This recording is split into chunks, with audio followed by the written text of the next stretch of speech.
Game prices have gone bonkers over the past year and a half, and every conventional theory of how video game prices trended have been thrown out the window. Before the pandemic, video game prices tended to spike when a specific console generation got old enough, but now it seems to be specific to a series, a publisher, a company, a genre. Anywhere the wind blows, prices will be affected. So let's take a look at the iconic Castlevania series from Konami. Welcome to Retronomics, the series that follows price trends in video games, and in previous episodes I've covered specific systems, but over the past year and a half I've noticed that games from certain franchises or genres have price spikes independent of how old the video game is in that series. And one of the biggest series that I've seen spikes in is Castlevania. The series became popular with the NES and has been kept alive by compilations. There are rumors of a new entry coming later, but for now we do have the mainstream games to forecast, and in this episode I'll let you know if the prices will go up, down, or stay the same. Also, it's spooky season, so why not Castlevania? But first, here's how Retronomics works. I get all of my price data from pricecharting.com, and I also take a look at eBay sold listings as well to make a determination on where the price of the game is going. All of the games were released in North America, and I'll specify if it's the loose price or the complete in-box price. And also, for multi-platform games, I'll pick the most popular one. All prices are accurate as of the publishing date of this video, which is right below next to the subscribe button. So if you're finding this video a couple of months down the road and the prices are inaccurate, well, I'm sorry, but if you do like this type of content, subscribe for future videos so that you'll be like my core audience and never miss an episode. With that out of the way, let's take a look at Castlevania games. The game that started it all, Castlevania for the NES, is an iconic game, and it's fairly inexpensive for such a great game, only rising $10 since the start of the pandemic for a loose copy. No real spikes in price, just a game that's slowly getting more expensive as time goes on. Having this game on the Castlevania Collection on modern platforms helps keeps the price in check. If you still haven't gotten the NES version physically, well, you can't go wrong picking it up now. Simon's Quest took some risks and is a stark departure from the familiar gameplay as the first one, and it is a prime example of cryptic games. I mean, seriously, who knew to wait for that tornado? A loose copy of Simon's Quest is incredibly inexpensive, and the price is fairly stable, only spiking in price early in the year along with a lot of other games. It's also available on the Castlevania Collection, but hey, this is impulse buy territory if you don't already have the physical game. Castlevania 3 Dracula's Curse is a welcome return to the first Castlevania's gameplay style, and since it's kind of on the later end of NES titles, the price is a bit more than the other two, but still very affordable for the caliber of this title. The price of a loose copy of Dracula's Curse has jumped $14 since March of 2021, and it's starting to level out. It might drop over the next year, but it doesn't look like it'll spike in the next couple of months. Still, $50-ish is a really good price considering how prices of video games have been trending lately, or you can get it in the Castlevania Collection. The fourth entry in the series is just called Super Castlevania 4, and this brings the series into the 16-bit era. And along with Castlevania Bloodlines, it's considered the best of the 8 and 16-bit versions of Castlevania. The price of the loose copy has been pretty consistent since the beginning of the year, and actually for a long time, but the CIB copy has doubled in value since March of 2021. I personally don't collect complete in-box for anything that's cardboard, but if you are a CIB collector, I hope you have deep pockets. Dracula X is not the best Castlevania, but hey, it's still Castlevania, and it's also an expensive Castlevania. It's always been pricey, but in the past 6 months, the price has just skyrocketed. Not quite doubling in value, but getting really close, peaking at $369 in July of this year for a loose copy. But it is starting to fall back down. The addition of it to the Castlevania Advance collection should help keep the game from getting too far out of control, but it's still a rare Super Nintendo game, so don't expect the price to completely bottom out. I'd wait a bit to see if the price drops any lower. Castlevania Adventure is the first Game Boy entry of the series and not that well regarded compared to the later entries, but that means that this game is incredibly inexpensive. Even the May spike only brought the price of a loose copy to $17, and now it's on its way back down to pre-pandemic levels. Game Boy is an acquired taste and not that easy to go back to, but if you love Castlevania and you love Game Boy, well, you can't go wrong purchasing this game now or later.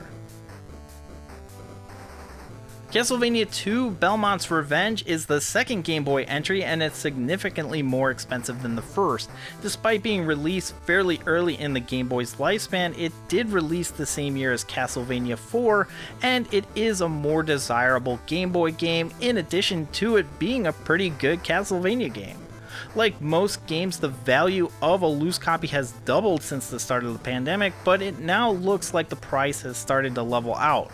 I think it will hover between $70 and $80 from here on out, mainly because of that Castlevania Anniversary Collection. But if you are a physical Game Boy collector, picking this up now would probably be a good idea.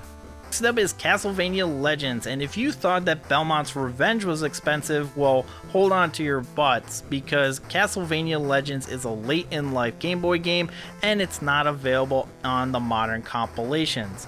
The past 30 eBay sold listings for a loose copy have this game ranging between $118 to $225, but this game doesn't sell very often, which indicates that we probably won't see a price drop anytime soon.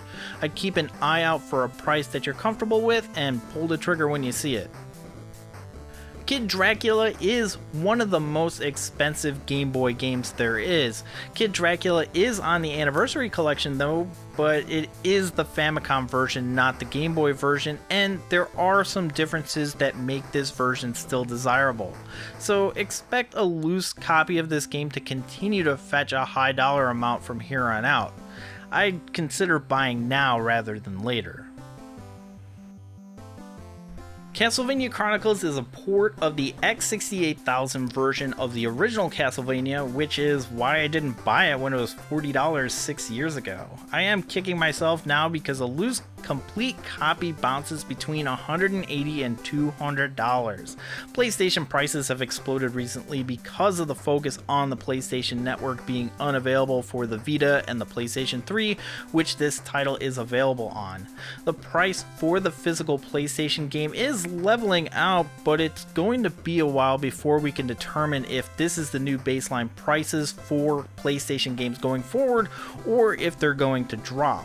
I personally wouldn't pay this much for a game, but if you do have money to burn, it probably won't change anytime soon. Symphony of the Night is not that rare, but it is incredibly sought after. Like I mentioned in my PlayStation Retronomics episode, it's the game that coined the phrase Metroidvania, and it is regarded by most to be the best Castlevania game ever. The PlayStation 1 version is also considered the best version compared to its numerous ports, either because of cropping or sound or whatever. It is available physically on Dracula X Chronicles on the PSP for way less, and you also get Rondo of Blood, but the PlayStation version is the most iconic and will probably remain around this price for a while. If you are lucky, you might be able to find this locally since there is a greatest hits version for this as well. Castlevania Bloodlines has two complete in-box versions, a plastic clamshell and that crappy cardboard box that Sega switched to in the middle of the lifespan. The clamshell is more desirable and the price reflects that. In the past couple of years, Bloodlines has been more accessible to play. It's on the Genesis Classic, it's on the Castlevania Anniversary Collection, it's now on Nintendo Switch Online, and that can help slow the increase in price, but since it is a Genesis game that a lot of people overlooked when they initially started collecting video games, expect the price of the clamshell to be pretty high going forward. It might be really a good idea to track down a copy now. Castlevania 64. Like other franchises, Castlevania made the leap to 3D, and like other franchises, it didn't really go over too well. Reception was pretty low, and for a long time this game had been cast aside and almost forgotten. Until recently, there have been a lot of people revisiting 3D Castlevanias, and this game's loose copy has spiked in value recently by like $5 since the start of the pandemic. It's still fairly inexpensive, and I don't see it getting too expensive, so buy now or wait, your choice. Castlevania Legacy of Darkness is the second Nintendo 64 Castlevania game, and it's rarer of the two, and the price reflects that. As people revisit the 3D Castlevanias with a fresh perspective, expect the price of this game to continue to rise. I haven't played any of the 3D Castlevanias as I prefer the 2D ones, but I wouldn't be too surprised as time goes on, appreciation for these games increases, and it's likely that this was a lot of people's first experience with Castlevania. I know that makes me feel old, but that's the fact. Scott the Woz was only 5 years old when the Nintendo 64 was discontinued. Let that sink in. And also keep an eye on these 3D Castlevanias, the prices are going to get wild. Next up is Circle of the Moon. Now these Game Boy Advance games continued the use of the Metroidvania style that was popularized with Symphony of the Night, and as such they're still fairly sought after. A loose copy of Circle of the Moon is pretty affordable and could perhaps spike a little now that the Advance Collection is available for purchase. Also, it's a strong possibility that it might be available physically from limited run games in the future. Handheld games are undervalued for the most part since a lot of gamers don't really think that they're up to par compared to the console counterparts, but there are breakthrough titles that fetch a high dollar amount, so it's probably a good idea to snag these Castlevania games now instead of waiting. The price of Castlevania Harmony of Dissonance has been tanking hard lately. The push to scoop up games from popular franchises spiked, and a lot of titles like Harmony of Dissonance is no exception. But the good news is that the eBay sold listings are showing that a loose copy of this game are going for way less than what price starting has it going for. The only thing is that Game Boy Advance games are really easy to pirate, so please keep an eye out and make sure that you don't get scammed on these expensive games.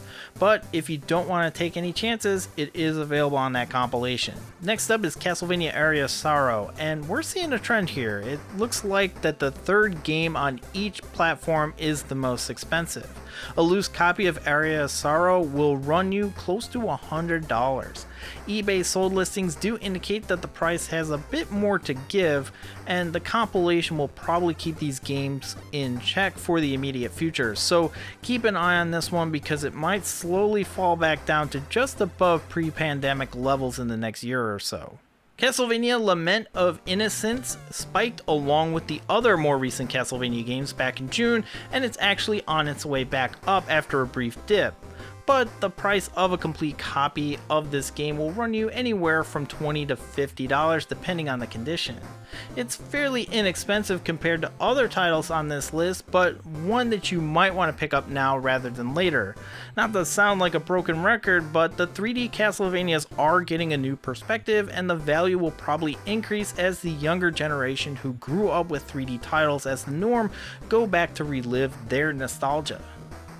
Castlevania Curse of Darkness is available on the original Xbox and the PlayStation 2, and you save significantly more money by getting it on the Xbox. It's half the price. And since I've already talked about the PlayStation 2 version previously, this is the one that I'm covering. A complete copy for the PlayStation 2 is hovering between $60 and $70 and will probably remain around that range for a while. Like with Lament of Innocence, it might really be a good idea to snag it now rather than later if you are interested in playing those 3D Castlevanias. Castlevania Dawn of Sorrow is a DS Castlevania which added touchscreen gimmicks, so the possibility of a future port is pretty slim. This also continues the storyline from the Game Boy Advance title Area of Sorrow. The price for complete copies have jumped higher than what they were back in June, but are starting to level out again. The price spike might be due to some better conditioned copies selling for over $100. But keep an eye on these games. The DS library in general is starting to take off, and these Castlevania games are critically acclaimed, will probably fetch a high dollar amount from here on out. Castlevania Portrait of Ruin is not as expensive as Dawn of Sorrow, and the price is starting to settle back down. Over the past 18 months there have been spikes followed by a dip, then another spike, so it is hard to say how much we can expect these titles to go for, but since this one doesn't use the DS touchscreen outside of a special bonus mode, it is possible that we might see a port of this game given the success of the other compilations. Later DS titles did kind of abandon the touchscreen for a core mechanic and instead use the extra screen for inventory and the like, but for now it might be a good idea to watch for a price that you're comfortable with and pull the trigger. Next up is Castlevania Order of Ecclesia. Remember when I said that the third Castlevania in the series was the most expensive? Well, it's the same case here. Order of Ecclesia is the most expensive DS Castlevania game, going for over $100 for a complete copy, peaking in June at $126, and now it's appeared to have been plateauing, only dropping slightly, with eBay sold listings remaining fairly consistent with what price charting has it listed as. You could probably pick this one up now and not see a price jump or drop too much in the next couple of months. Just keep an eye out if you're not comfortable spending $100 on a DS game. Castlevania Lords of Shadow is the cheapest complete in-box Castlevania on this list. A complete copy for either the PlayStation 3 or Xbox 360 is under $20. The first game in the series is critically acclaimed and sold really well, enough to warrant 2 more games in the series. And they're dirt cheap. The PlayStation 3 prices are shown here, and they haven't really been affected by the pandemic or the eShop closing down. So I actually might pick this one up since I didn't play the 3D Castlevanias before, and hey, it's pretty much an impulse buy at this point. Next up is Lords of Shadow Mirror of Fate. Now, I forecasted this game on my 3DS video, and it's already dropped $10 since I posted that video. I have a feeling that we'll see this plateau before it drops again, so keep your eye on it. There are some sold listings for a complete in-box version peeking through for less than $30, but it might be a fluke as there are more sold listings higher than what price charting has it listed as. I personally would wait and see, but it's not like this game is too expensive. Lords of Shadow 2 complete in box is the most expensive on the PlayStation 3, but it is still fairly affordable. The price really hasn't changed all that much. There was a brief blip in price in July like most other games on this list, but looking at eBay sold listings, there's still room for this price to increase. So maybe buy it now? Sequels of games, especially the last new Castlevania, might see an increase as time goes on, assuming that Konami is done with the Castlevania series outside of that mobile port. Dracula X Chronicles is an overlooked compilation for the PlayStation Portable. I actually overlooked it in my PlayStation Retronomics episode when I said that Symphony of the Night was only available physically on the original PlayStation. This includes Rondo of Blood, which up until that point wasn't released physically in the United States, and actually it is the only way to get it physically. The PSP version isn't considered the best way to play though, but it is inexpensive, and you also get Symphony of the Night, which also isn't the best port. But this compilation is fairly inexpensive compared to the two individually, and the price of this game is tanking really hard, so keep an eye out for a price that you like and pull the trigger. So there you have it, all of the Castlevania games, at least the ones that came out in the United States. I didn't include the slot machines because price charting doesn't have the data on those. But in all seriousness, most of the Castlevania games seem to be leveling out after that big spike in value in May through July. Time will tell if we're finally in the new era of collecting or if prices still have a chance to be volatile. Game conventions are starting to come back and that tends to keep things in check, but the prices might increase. Let me know in the comments if I missed any Castlevania games. The list that I had on Wikipedia seems to have all of them, but there's always room for error. If you like this video, give it a like and share it with those who might find it interesting. I'm continuing October with some more spooky themed Retronomic episodes. Silent Hill series is next, so make sure you're subscribed for that one. And also, if you want me to forecast the spooky game, head on over to my community tab where my subscribers give me suggestions for future games. You can follow me on Twitter and Instagram at Nicktendo. Thanks so much for watching. I'm Super Nicktendo, and I'll see you next time.